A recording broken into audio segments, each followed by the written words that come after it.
And I'm also writing a book on Palantir because I think the first day I joined, I remember thinking, this company's nuts. Like, if this succeeds, this is going to be the most epic story to tell. In 2014 or 2015, we got a contract with Department of Homeland Security, and it was specifically with Criminal Investigative Division of ICE. This is when Obama was president.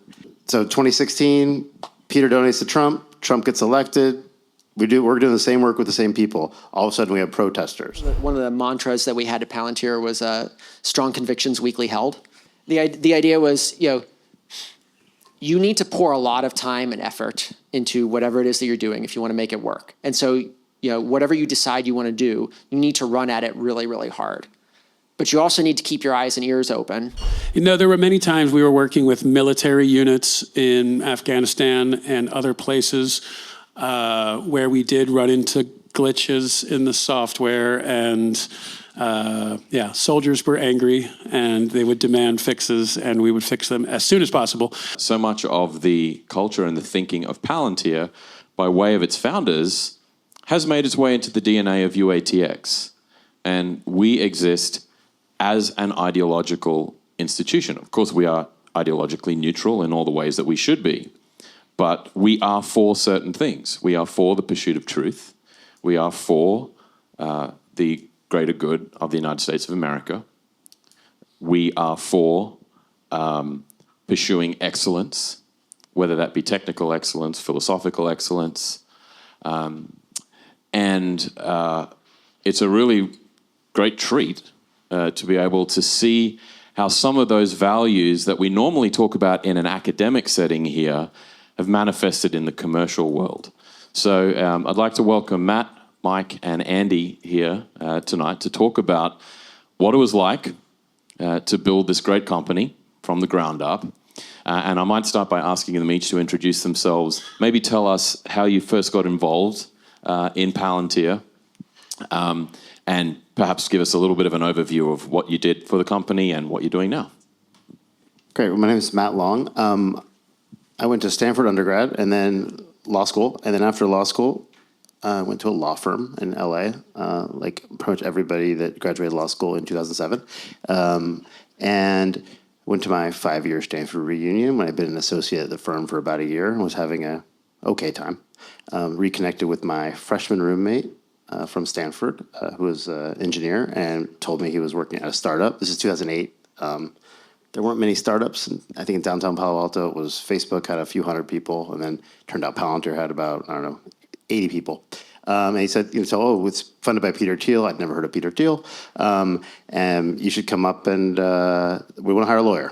Come up and meet with us. I said, well, I'm happy in LA, kind of not really interested in working in tech, going in-house, moving to the Bay Area, any of that. But then I got put on like a really boring case, and I have pretty low tolerance for that kind of thing. And I was like, maybe I will come up and chat with you guys.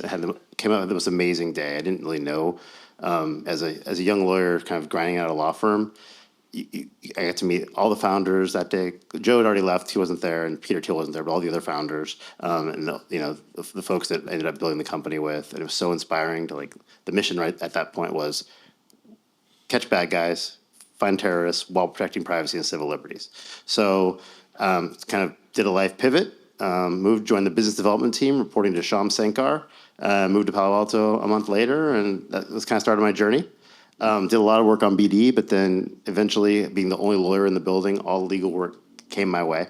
So every contract, every proposal, when to fire somebody, you want to negotiate any kind of contract. And so the legal work became more and more what I did, and eventually I built about a 75-person legal team, about 45 lawyers, and then also was responsible for HR, privacy and civil liberties, engineering, government relations, equity accounting, a number of things in my time at Palantir. And then took the company public, led the direct listing from my Airbnb in Austin in 2020.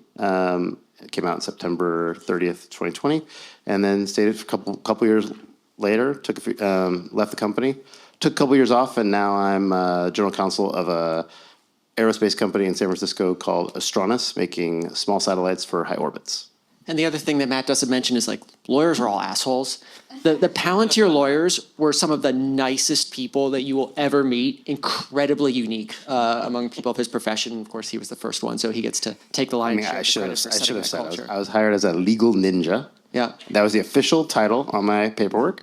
Sean came up with this idea. I thought it was kind of silly at first. The job posting was an ad of a sumo, like a sumo wrestler and a little boy like pushing against the sumo wrestler. I'm not sure how that had anything to do with ninjas or legal, but it was the job I applied for. And then that name stuck. Like my first, I was the only lawyer at the company. They're like, everyone at the company was really engineers in 2009. So they would just call me Ninja. I'm like, oh, this is fun. And then we like kept that name. Basically, they only got rid of it for DEI reasons. No. Like 6 weeks after I left the company, because it would never have happened on my watch. I can confirm that Mike did actually, the whole time we've been preparing for this, refer to you as a legal ninja. So I'm Andy. I also went to Stanford. I was a freshman year dorm mate of some guy named Joe Lonsdale, and then sophomore year roommate. If he were here, we could spend the hour telling embarrassing college stories, but he's not, so you don't get those. When I was graduating, Palantir he'd founded the company about a year earlier. I didn't really know what I wanted to do, and so he suggested one day in the car ride back from somewhere, how about you come here? How does this sound for a salary and equity? I was like, all right, sure.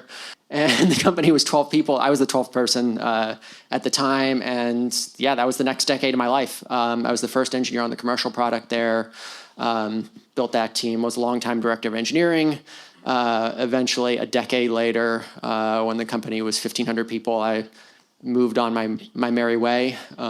The early stages are the most fun at any company. And like Palantir was a great company at 1,500 people, but nothing is more fun when it's tiny. And so I joined up with some of my other early Palantir colleagues who had also rolled off for largely the same reason. And we joined a small biotech startup in the Bay Area to be the engineering team there. That was very cool.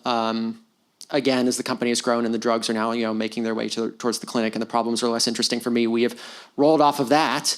And I now somehow find myself as, I guess, technically a venture capitalist, despite really being a software engineer. I've gotten back together with those same guys, and we've started a small seed stage tech VC focused on companies that are like, 2 to 5 people in a dream, trying to ship their first products, writing like small checks to them. And then our shtick, because we're engineers, is we will actually help embed, help you code, help you ship your first products. This is in part selfish because like the early stage is the stuff that I enjoy the most, and this is almost like crafting a job description for myself that lets me do the thing that I enjoy the most, and I think I'm pretty decent at again and again and again. Andy, I might just ask, just before we go on to Mike, so you're there at the beginning with Joe. Shortly after the beginning. Technically not. For the benefit of our students, because I know they're always trying to get at this question whenever that we go to Joe's house and surround him in a scrum and try and find out about how he built all these companies. When did Palantir start? I mean, it's not like these things. When did the idea become? It's not like these things have an exact start date, right? But right. I know they were working on, like, I would say 2004. So the first non-founder employees, Alex Moore and Carl Freeland, joined right at the beginning of 2005.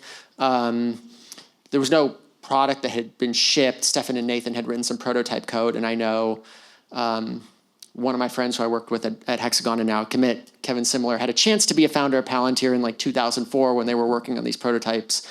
Turned it down to go do a PhD at MIT. Regretted that. Dropped out a year later and joined Palantir for a lot less equity. I hope he's watching this. And so, yeah, I would say 2004, but like this is not a... Others might protest. Awesome. Mike? The story of Palantir actually began around 2001.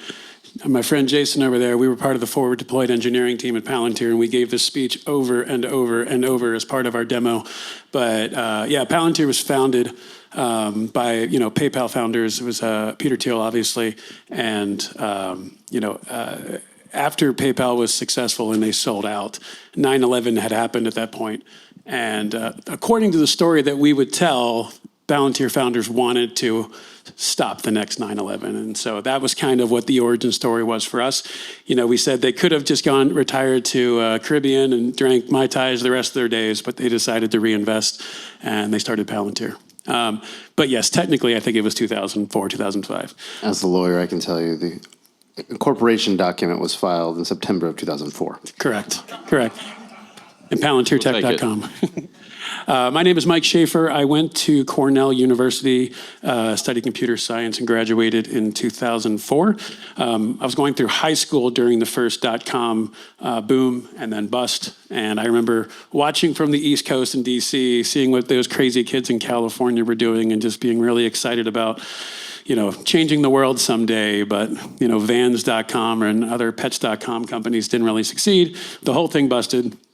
Went to Cornell, did computer science, and then 9/11 was happening during this time as well while I was there.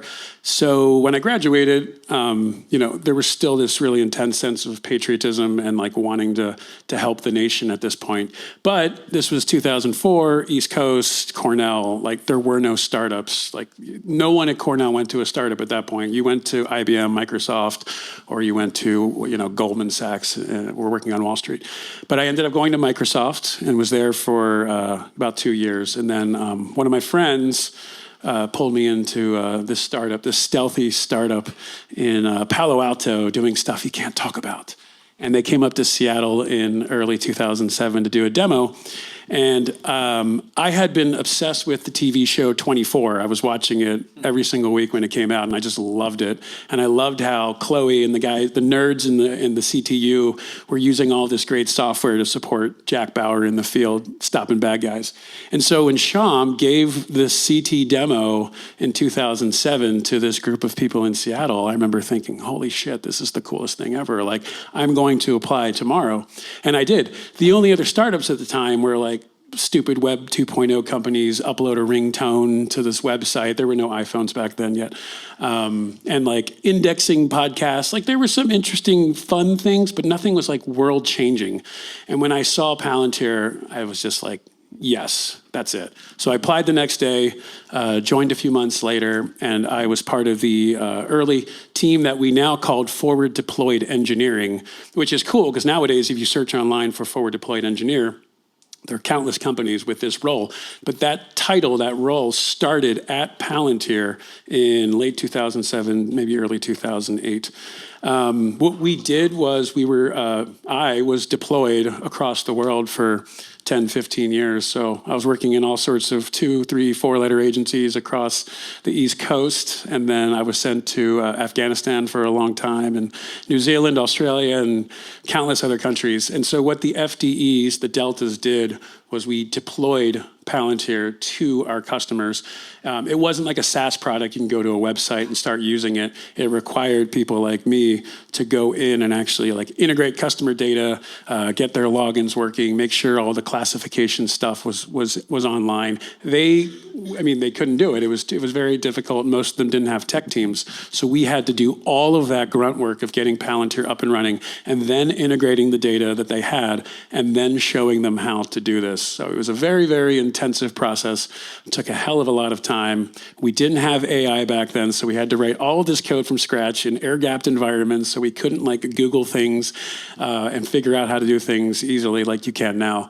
But it was a hell of an adventure, and I did that for about 15 years. And now I am working with a former Palantir engineer doing VC. We're investing mostly in national security companies. It's called Forward Deployed VC, so we stuck with the name. And I'm also writing a book on Palantir because I think the first day I joined, I remember thinking, this company's nuts. Like, if this succeeds, this is going to be the most epic story to tell. So I started journaling on day one and I never stopped. That's it. Yeah, that's awesome. Let me pick up on something you said in your motivation for joining the company.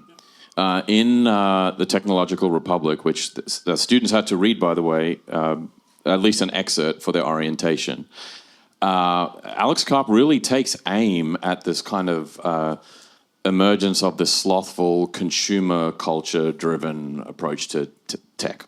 This is where a lot of companies are putting their effort, and this is essentially not a great thing, and certainly not a great thing for national progress and serving the national interest.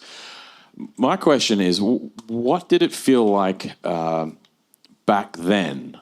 I imagine it might have felt radically countercultural, but What did it feel like back then to be joining a deliberately ideological company?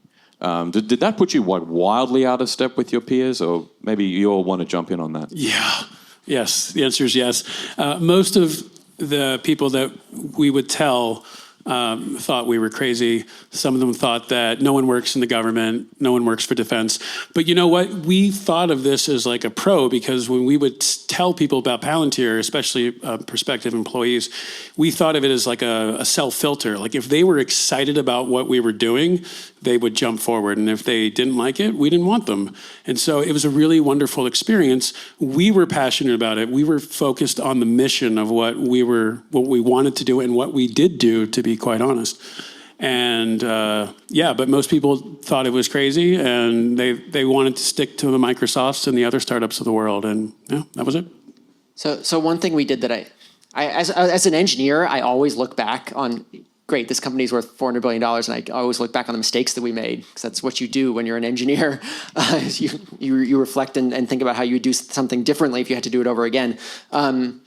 What Mike is saying is definitely true. We also made it a lot harder on ourselves by staying in stealth for so long. I think this was very obviously a mistake, specifically in regards to recruiting, because we created a brand for ourselves that was embroiled around secrecy, and once you have created that brand for yourself, it becomes almost impossible to get rid of it. Like even if you look at how people talk about Palantir in 2025, they refer to it as like this secret organization that does work for the government. And there's probably more case studies on Palantir's website going into detail about what the company does than you'd find with any other enterprise software company on the planet, right? But it's almost like some lifelong virus that we gave ourselves. So that's interesting. So you think, and all of our students will be aware of this, you think that a lot of the press, the negative press around like, oh, Palantir is lurking in the shadows, that has more to do with the legacy that you created for yourself and less about the... There's definitely, no, I mean, there's some, it's complicated, right? Like we are doing work for intelligence agencies, but we did not do ourselves any favors with the stealth branding. And not only is it not an accurate reflection of what's on the website or the way that we talk about ourselves now, it also wasn't an accurate reflection of like how we even saw ourselves internally. Like Palantir always had this super transparent culture. And once we did start, once you made it through the veil of secrecy that we imposed for no good reason back in 2005, 2006, we became immediately extremely open and very empowering towards very junior employees to be able to make decisions and make changes within the organization. But that is a recruiting hurdle that we put in front of ourselves that, especially in tech, people don't like the idea of secrecy in tech. Tech folks don't like the idea of secrecy. Plus, it's not an app you can just download on your phone and use. It's complicated software. You can't really show it nice on a website. But personally, I think what happened was that someone in 2007, 2008, some reporter was trying to figure out what Palantir did, couldn't figure it out, and said we were secretive. And then every reporter from going forward would look up Palantir articles written by other reporters, and recursively they would all just say secretive, secretive, secretive, secretive. Even though we've got hundreds of YouTube videos and tens of thousands of hours now online, we're still secretive, whatever.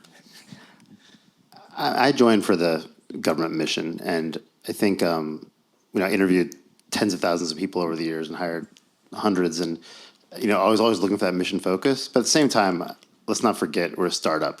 And when I joined in 2009, we had a few government contracts that were very small, and we had a little bit of money in the bank, and we really needed to get those next government contracts. But the thing about government contracts, they're always delayed. It takes a while to get that real contract that's actually going to be profitable. We were taking money-losing ventures. So we did our first commercial deal with JP Morgan Chase in 2009. That was our biggest deal ever at the time, late 2009, and that was for $4 or $5 million. We had to give them warrants to get them to do it. And that was our first time selling the Palantir government product into the commercial marketplace. But at that point, we really needed that commercial work. We would do deals with anybody. It would, we had I remember early days, we did a pilot and sent a bunch of people to Japan to work with a 7-Eleven.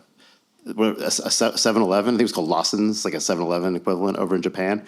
We had Telco in India, we sent a bunch of people to work with and try to get deals there. There was a chocolate one. It wasn't like we were just, counterterrorism, catch the bad guys or bust. Like, we would sell the software to anybody that could pay for it. And we had to keep the lights on and get Peter to write that next check because no one was investing in government tech at the time.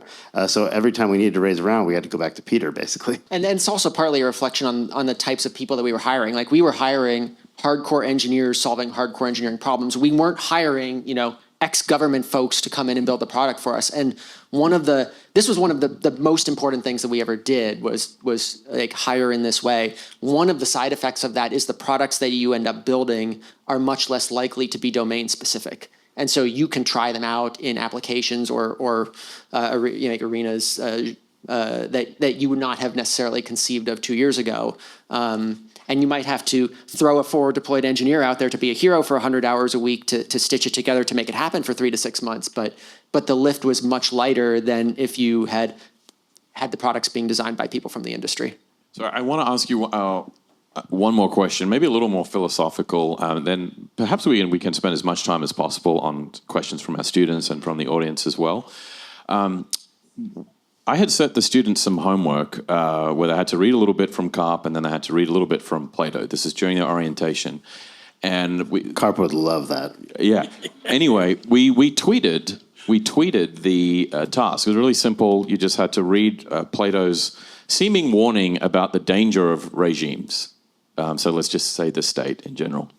And then read Karp's advocacy from the Technological Republic, seemingly, for, hey, maybe, these big national projects where you have to partner with the state are something that tech companies should take seriously. And it got so much fierce hate on Twitter. I think it was like the second most, reviled thing that we've ever tweeted.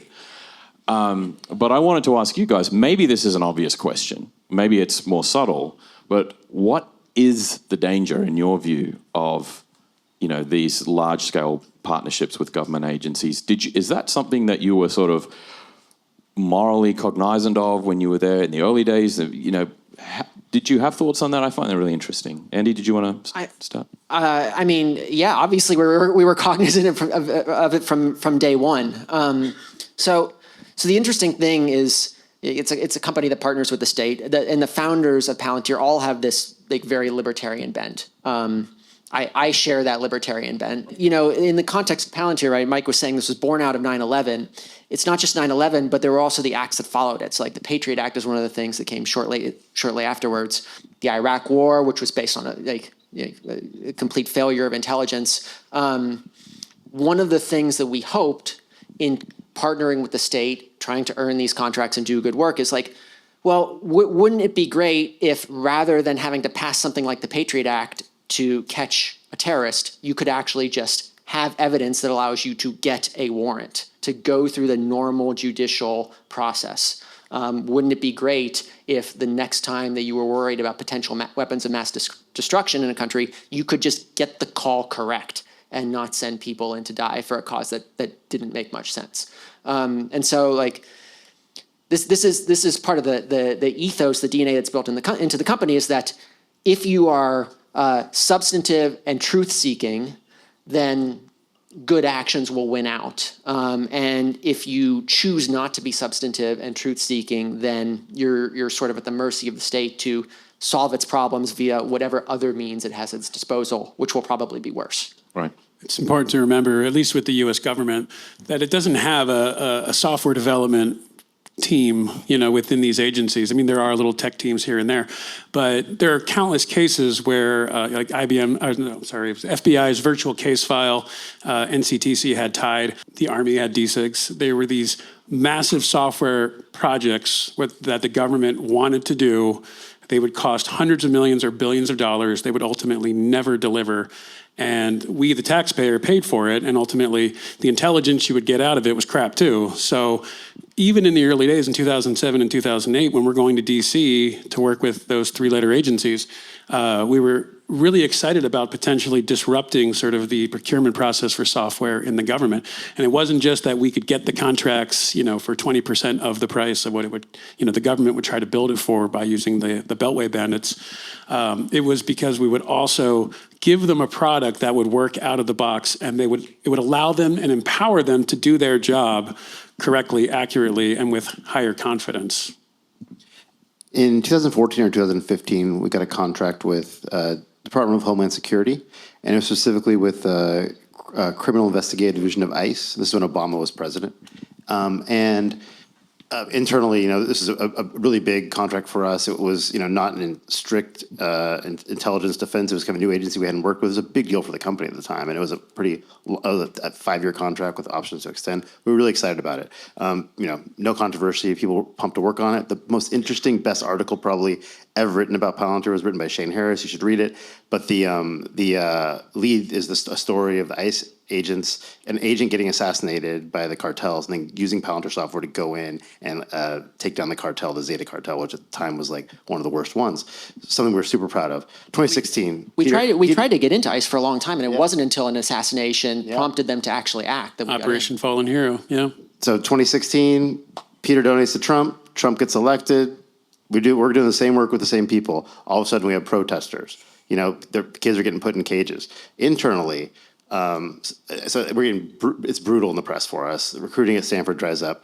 Internally, we'd set up this thing called I set up this thing called, like a silly name for like an ethics hotline. It was like the Bat Phone. Turned out we didn't actually need the Bat Phone because no one would reach out if you have an issue, because people would just talk about it openly. It was like very, very rigorous debate around the company of every deployment. So of course the debate internally was around ICE. What are we actually doing there? I don't want the software, the code I'm writing, the company I have equity in, to be putting kids in cages. So we made an internal decision that, well, we're going to stick with the criminal group for now, and we're not going to, we're going to make sure that we don't expand these other use cases, but we're going to stick with our customers, stick with the U.S. government, not make a statement. At the time, this is when Google was kind of this thing called Project Maven they were backing away from. So we kind of made kind of got it came from the top, but people really rallied around that. Like, this is good work. We're going to do it under the Trump administration, and we're going to do it under the next administration too. Awesome. I want to change tack a little bit, and then students, you can start lining up to ask questions. Because the working title of this panel was Palantir, the early years, some of the lessons learned. And this might be a very generic question, but I wanted to get to it. Let's talk about culture. We're 4 years into building this university. One of the things that keeps us up at night is, are we setting the culture the right way? What decisions do we need to make in order to make sure that we set something that is special and that can last? So I'm wondering if one, two, or maybe all of you can speak to any affirmative decisions that you made, to deliberately set culture within Palantir a certain way. What worked, what didn't, and why isn't it? Andy's got to talk about Hedgehog. Yeah. The most unique part of Palantir culture is this guy. All right, Great. Let's hear it, Andy. Well, there were a lot of us. There were a lot of us involved in that. It was a group effort, and that's kind of the ethos of it. Like, it's probably actually easier to have other people talk about the stuff that you build, but our team at Palantir, the engineers that and everyone associated with the commercial product, we're kind of a unique group in that we really treated the office like home to an extent that you seem to know something, Mike. Yeah, I'm just is really beyond what is appropriate, but we made it work.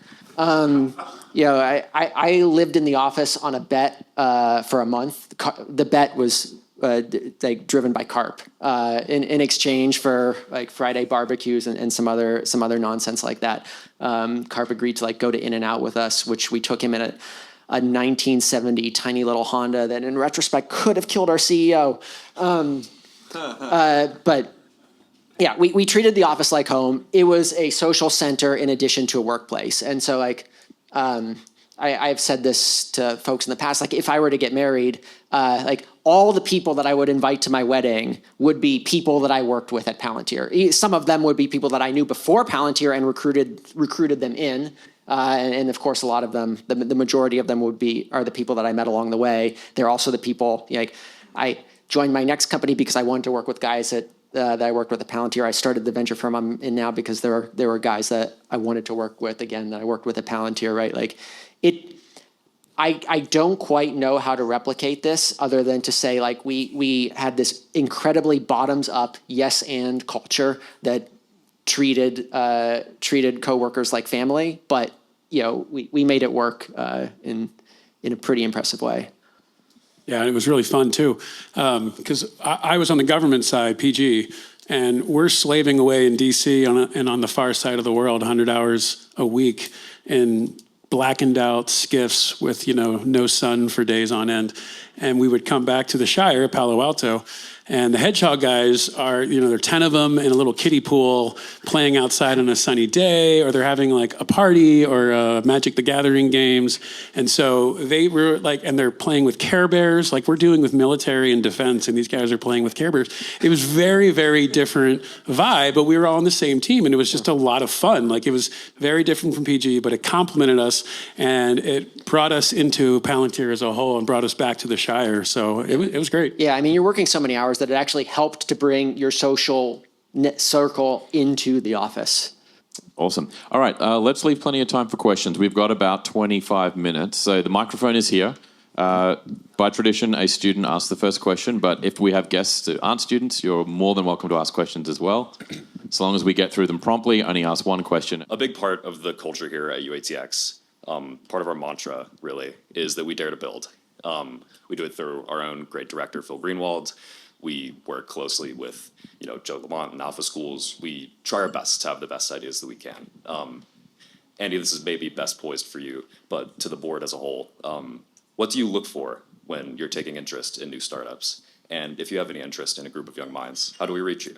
Well, you can reach me by just emailing me. You can get that from me or these guys or these guys afterwards. I mean, look, the irreplaceable thing is like obviously talent. Like being really good at the thing that you're doing. Our VC is mostly focused on tech startups, and so one of the questions that we ask are like, do these people look like they've got some really fantastic engineers among their founding team? Does it look like they've picked a problem that is like really hard for someone to solve, and have they solved it in a way that's going to be really hard to replicate?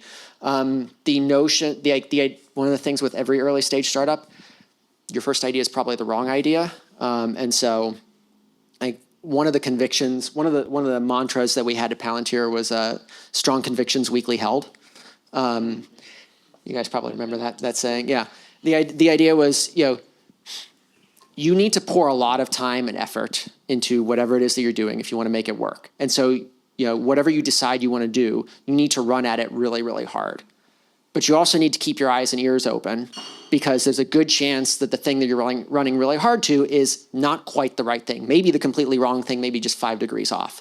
And so you need to run as hard as you can so that you can actually beat out your competition, build something really cool, save the lives of the next war fighters who might be at risk, but be willing to pivot on a dime. And so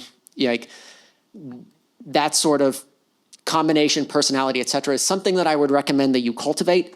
I wouldn't necessarily say saying that we look for that in a startup founders is hard, because how do you vet something like that? But it's certainly a positive when you have it. Thank you. Hi, I'm Nathan. I'm from Austin, and I'm a roboticist.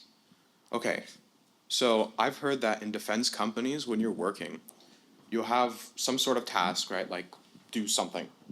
And then when you submit the task, or when you're finished with it, they'll give you feedback, but the feedback will be something very vague along the lines of something like, make it faster, make it work, something like that. So I'm wondering if that's true.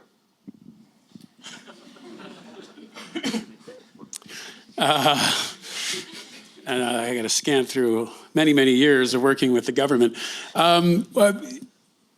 We were intimately interacting with our customer. We were in the trenches with them, so to speak. Like we were working with them literally in Afghanistan on the front lines. and developing the product as it went along. So we got feedback really fast when, 6 guys come back from a helicopter mission and they're saying something was off with our grid coordinates. So we were able to pivot very, very quickly and understand. There was no Jira ticketing system or something where they would file a ticket and say there's something wrong with this. Some operator would come back and say, hey, this needs to get fixed right now or people are going to die. That happens on the front lines. If you're back in DC, you're at Fort whatever in the South, pick a fort. It's a lot slower. You'll hear back, through the bureaucratic channels. But I think one thing that we really excelled at was the forward deployed engineering team.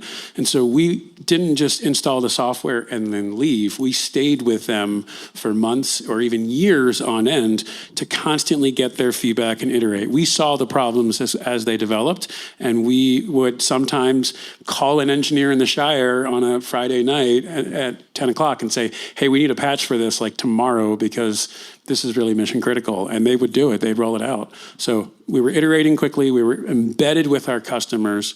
There was no, hey, this is wrong. It was direct impact, direct influence while doing it in the field.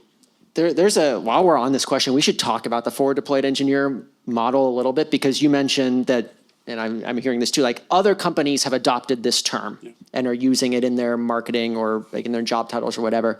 I would say 95% of them are using it incorrectly. Correct. Yeah.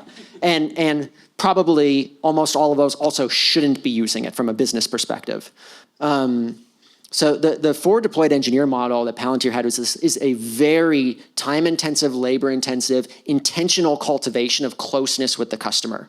Generally, if you're selling a product to somebody, support is a cost. It is not a benefit, right? Embedding engineers the way that we did with our products is not something that you want to do if you want to actually turn a profit. In fact, you want to spend as many engineering resources as possible as in reducing your support burden. Palantir was just in this weird confluence of simultaneously being a product and a consultancy, right? Our mission, as it expanded over the years, was to solve the most important problems for the world's most important institutions. And so the value of cultivating that closeness to the customer was our forward deployed engineers, when they were out there, would not only make their deployment succeed, but figure out what the next cohort of problems were at the company that we needed to apply Palantir to. That is not common for most companies. And if you don't have that feature about your company, which you probably won't, you probably shouldn't be attempting to replicate or use the title a forward deployed engineer. It was part of our DNA at Palantir. And I don't think it's impossible to replicate it, but I don't think anyone who doesn't know truly what a forward deployed engineer did could replicate it easily. You have to have the right mentality on it too. We Deltas, we forward deployed engineers in the field, we seriously thought every single deployment could not fail. If we failed, the entire company was going out of business and everything was going to end. We had that much conviction in what we were doing and how important it was for our customers to get this right and to be right for them. And we would often solve problems they didn't even ask for, like Andy was saying. They would show us what they had and then we would say, okay, I think we can do it this way. And we did. But yeah, I don't know if any... It's a very difficult thing to replicate. It's part of our DNA at Palantir. I hope others can, because I've never seen it anywhere else. But yeah, Mike, do you have a good war story that doubles as a instantaneous product development? You must have a whole catalog of them. Oh my God, I could go on for hours.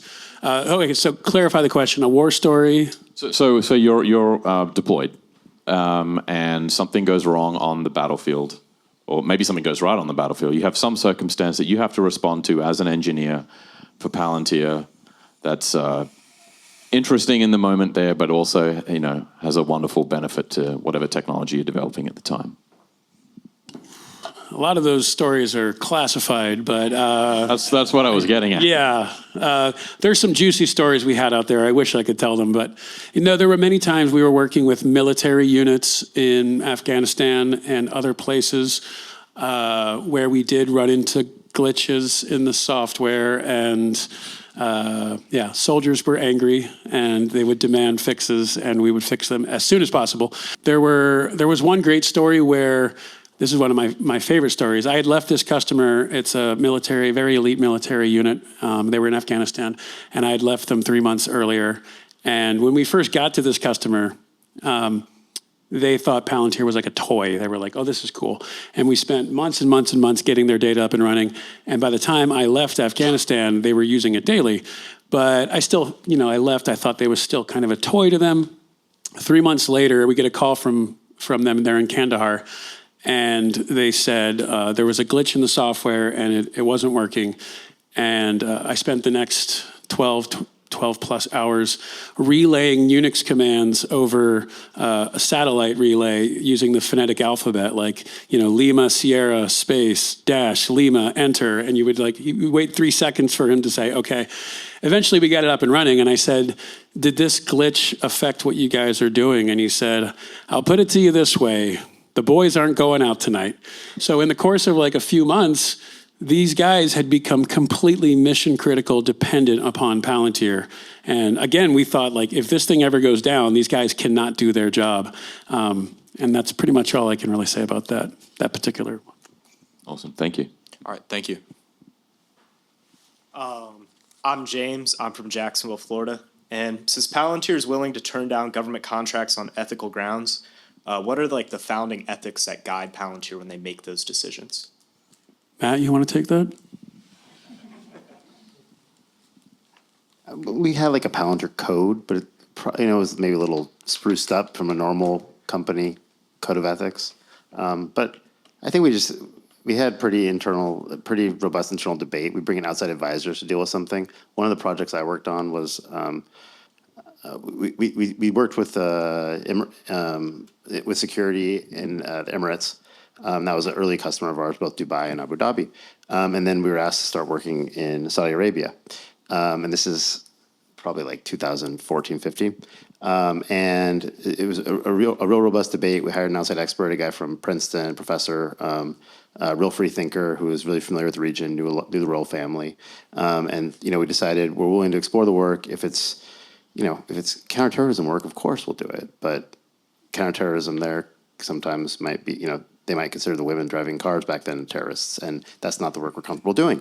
So we went in the country, deployed the team. It was counterterrorism work, worked with the agency, started the work, and then it just pivoted pretty quickly, and we pulled out really just as quickly. It was a time before the modernization stuff had happened, it was really much case-by-case basis, I would say. And Karp's guiding principle now is, supporting the West and Western values, and I think that held true then too, even though maybe he didn't say it that same way back then. And yeah, that is directional rather than case by case. One of the things that I think you find out when you actually get into these situations is your counterparty matters a lot. How substantive and serious does this counterparty seem to be in actually using the product for the thing that they're discussing. The prior question was dealing with the kind of feedback that you get from government agencies. And one of the things that I think we found both in government and commercial, really anywhere, is that a good constellation for us using the product, or for the product having success, doing something valuable that we care about for the agency in question is do both the people at the bottom, the individual analysts or whoever who has to use the product, and a sponsor at the top really believe in you. One of the reasons that you get that sort of shitty feedback from government clients is there's these middle managers that just don't care. Or have their own agenda or whatever. And what you really want are to find substantive users, on the daily, and a champion at the top who can kind of squeeze those people down. And I realize I've kind of moved on from your question now, but there's still things I think. The other thing I want to bring up, the transparency at Palantir was remarkable. Oh man. Everyone is copied on every email. Everyone gets to read a report of every meeting. When you're going to explore work in Saudi Arabia, it wasn't we'll see how it goes and we'll report back. It was Matt's going to Saudi Arabia a few times. He's going to meet. These engineers are going. We're going to report back to you. And then we had, I sent out a long email with a decision, and then we had the expert come in and talk to the whole company. Anyone wanted to go with Q&A and had a debate. And that's pretty unique. And he's not kidding. Every customer had 2 email aliases associated with them. One for just any, it was a BCC alias for just any traffic that's sent to the customer. So you send an email to one of your analysts there that you're working with. 20 people are secretly getting copied at Palantir, everybody who's even tangentially involved in the deployment. And then another one for meetings like that there is no like a digital record of involving that customer. Like when Matt goes on these trips, he's expected to provide a meeting report at the end of the day. And if he doesn't, then the engineers who are also working on that project are going to get upset. And any engineer could basically sign up for any captured alias, modulo clearance concerns, of course. And all the customers had code names, so you might not even know what the customer is. By the time the forward deployed engineers were on customer sites, a lot of these questions have already been answered. But I can say in all of my 15 years, there was never a situation that arose where I actually had to use the bat phone and say, these guys we can't do this. But Yeah, we didn't need it. Everyone just talked openly. Yeah, you figure it out before it gets to that point. Well, Andy's code names were Care Bears names. Yeah, we overused Care Bears a lot. I would say properly used. Yeah. Hello, my name is Chester. I'm from Houston.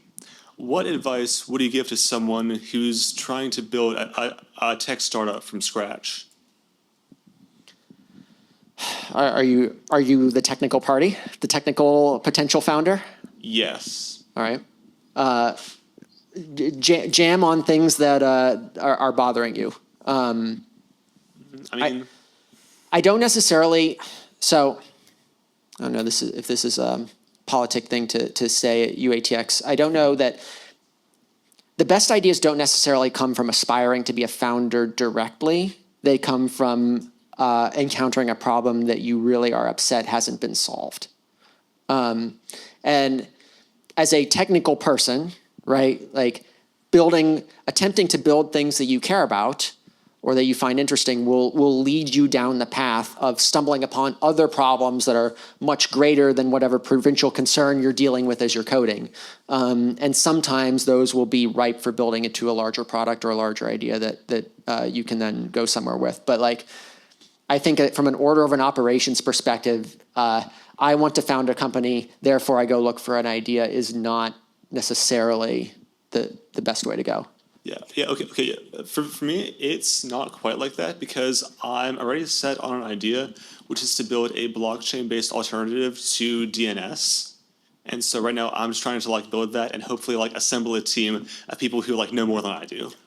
I'm going to jump in. There's one other thing I wanted to add to what Andy said. Have incredible conviction in what it is you're doing. Have passion for it. Back in the early days of Palantir, Karp was always saying that Palantir someday is going to be one of the world's most valuable software companies. And Sham used to say Palantir will be worth $1 trillion someday. But even in the old days, they had the confidence and the conviction for the rest of us to believe in what it was we were doing, because the stock's worth nothing in the early days. You have to convince people, and that also includes venture capitalists, that whatever it is you're doing, you have to have confidence in it. You have to have conviction in what it is you're doing. So be passionate about it. If you want to put blockchain on DNS on blockchain, awesome. But think that this is the coolest project in the world, and then dedicate your entire life to it. Thank you. Hello. Well, I have a simple question that may not have a simple answer. You've talked a lot about the sort of work you've done at Palantir, but what specifically does Palantir do? It does not have a simple answer. It's not a simple. Yeah, it's not a simple answer. It's solve the world's most important problems for the world's most important institutions. I'm only going to pick on you a little bit here. If you had some. Yeah, we poo-pooed on the consultancies a lot, and I'll get to poo-pooing on them in a second. But if you had early McKinsey founders, not founders. I wish I was a founder. Bank account would be bigger. If you had early McKinsey folks up here, and you ask them what do you do? The giant consultancy. There's no way they can give you a simple answer. And in some ways, Palantir is what big consultancy would be if big consultancies could actually solve a damn problem and hired competent people. There is no one genre of problem that Palantir is interested in tackling. Back in 2004 there was, and then in 2005 we expanded it to 2, but because we hired engineers rather than people from industry, we ended up building products for which we could have a much broader scope and vision. And the downside of that is you get a pithy saying that is backed up by 100 case studies on the website, But that's kind of about the best that we can do for that question. I see. You just like use and source data to answer questions. No. Oh. Like answering questions is kind of like the surface level point at this surface level use case at this point. Like the bulk of the value comes from actually like overseeing or making possible processes or things that you couldn't do in the world. So like even back in like 2000, let's talk about some of like the more boring, uninspiring aspects of Palantir work. Like even back in 2012, 2013, you would use Palantir. Like we had a deal with Fox, I think it was, to try and like optimize their programming. Like they're not really trying to answer questions; they're trying to like get a result that then produces, in their case, money because it's Fox. And I was trying to pick the thing like most furthest afield from government and financial analytics. But like generally, like you're paying for a result. You're not paying to like ask questions. You're paying Palantir because you want a thing, a problem solved. Going back to the early days of Palantir in the government space, and we kind of had an answer for this ready to go because people were asking, but we could illustrate it in the analyst inside of the CIA or some counterterrorist cell. And this is true. Like the way that it would work back then is you're going to have your signal intelligence in this one database. You're going to have message traffic in this other database. You're going to have countless Excel spreadsheets, PowerPoint charts, all these disparate data sources, all have different login systems, different ways to interact with them. It was just a complete mess. Like I'm impressed that the CIA did anything back then. But what Palantir would allow us to do, at least in the government space, is that you could define an ontology that could understand what all of these disparate pieces of data meant, and then you could integrate all that data into a single sort of unified worldview with classification information. So if you're only allowed to see certain information, that's what you'll see, whereas someone with slightly higher compartmentalization can see more things. But it would allow an analyst to be an analyst rather than like a data manager, rather than taking hundreds, sometimes hundreds of different data sources and keep them separate on their computer and also in their mind. And there are countless examples where you would have someone at some agency or some military unit, and they would literally have like hundreds of little windows open where they're keeping all of their Notepad, PowerPoint, Excel, web browsers, everything. And it was just a complete mess. And I don't know how they made the connections. A lot of it was done through Microsoft Excel.